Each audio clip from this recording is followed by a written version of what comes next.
Guys, ఈ రోజు నేను మీకు ఇంకో చెట్టు గురించి చెప్పబోతున్నాను.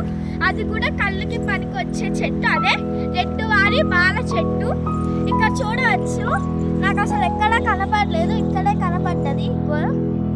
ఇదే ఇదే గైస్ ఆ చెట్టు. నేను బయట నుంచి వస్తుంటే నాకు కనపడ్డది. ఇంకోటి దీన్ని ఇలా తీస్తే మనకి పాలు వస్తున్నాయి. మీకు కనపడుతుంది కదా, ఈ పాలని కళ్ళల్లో పెట్టుకోవాలి. కళ్ళు అనేది చాలా మంచిది కళ్ళకి, చాలా కూల్గా ఉంటుంది అనమాట. ఈ చెట్టు మీకు ఎక్కడన్నా కనపడితే మీరు కూడా కంట్లల్లో పెట్టుకుంటే కళ్ళకి చాలా మంచిది.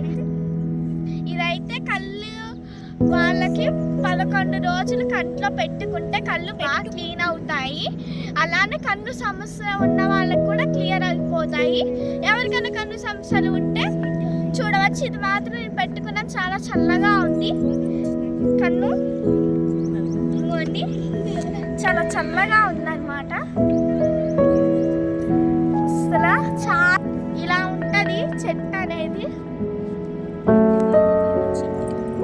పాలు చూసారు ఎలా వస్తాయో, నేను మీకు కంట్లో పెట్టి చూపిస్తాను.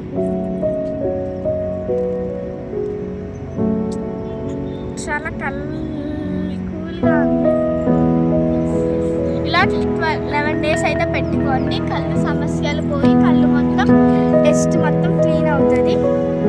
కంటికున్న డస్ట్ మొత్తం